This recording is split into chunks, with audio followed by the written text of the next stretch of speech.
Hey everyone, welcome back to the Brave in the Wild podcast. Today I want to take a step back and talk about why this podcast exists, because let's be honest, it's been a while. I want to talk about how it came to be and what I hope it can offer you. I do get asked a bit, where did it come from? Where did the name come from and what's it all about? The truth is, it goes way back, probably to my late teens actually, when I first started experiencing my own ups and downs with my mental health.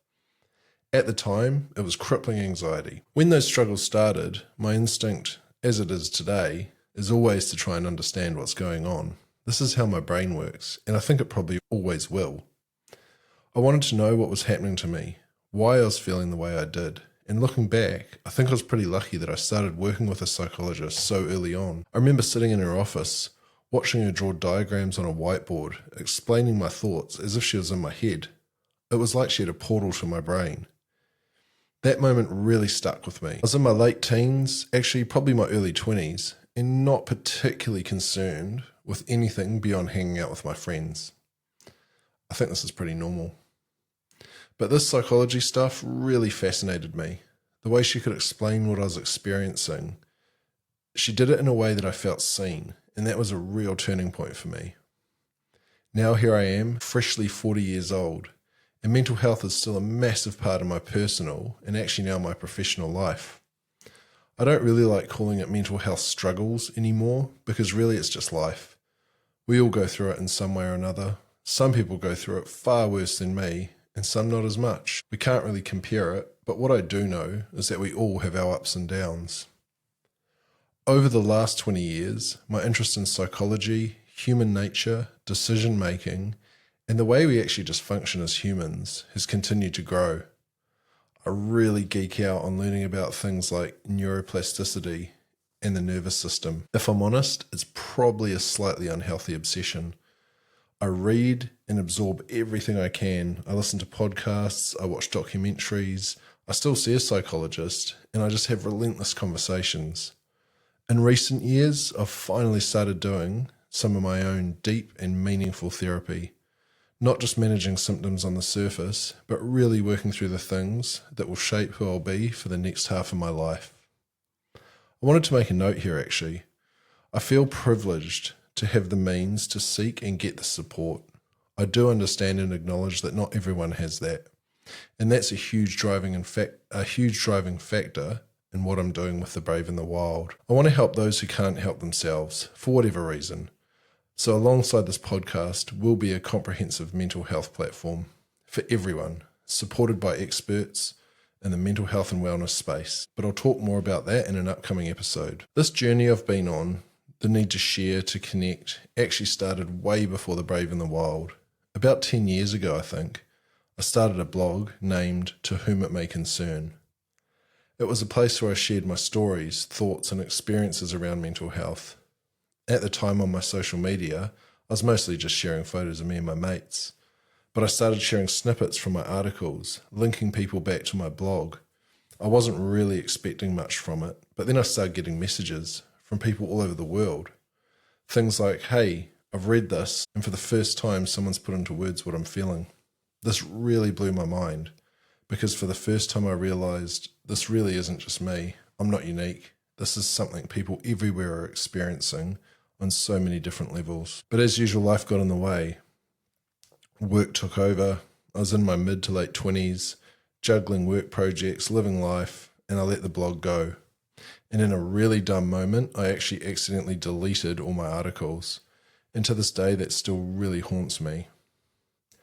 Fast forward a few years, actually quite a lot of years, I was still deep in my work, trudging through life, doing what I had always done.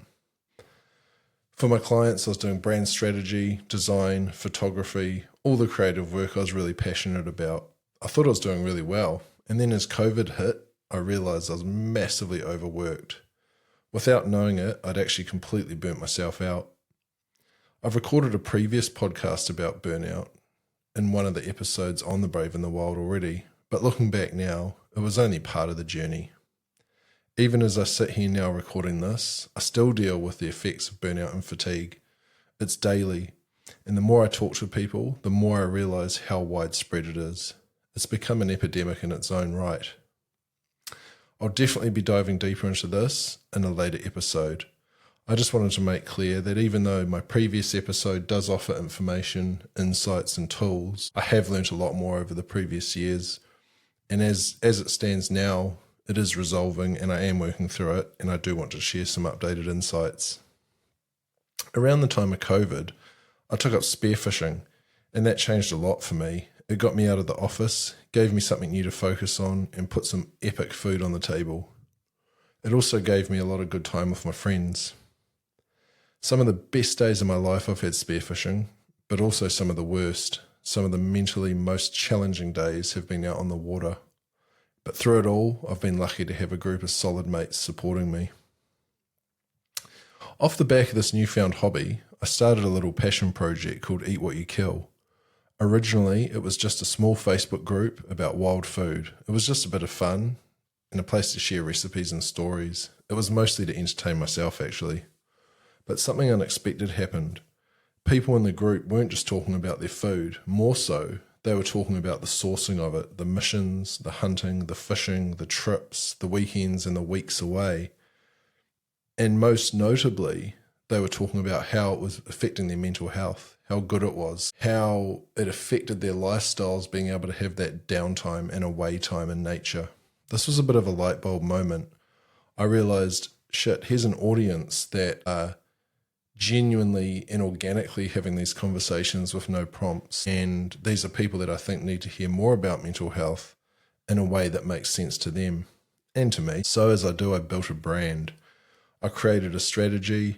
I don't usually share my strategy work, but I actually turned it into some slides and graphics and posted them quite publicly in the Facebook group and the Instagram page, and boldly said, this is what I want to Eat What You Kill to be about, not just the food, but also the community and the mental health.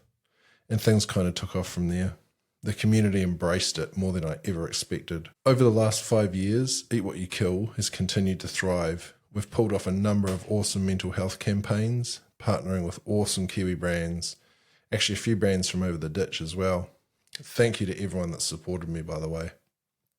We even raised some money for some awesome charities. The Brave in the Wild podcast was actually born back in 2022 as part of the Eat What You Kill mental health ecosystem. It included 6 episodes. They are live still and will remain so. As Eat What You Kill grew, I started realizing that these conversations, the content and the campaigns deserve their own space.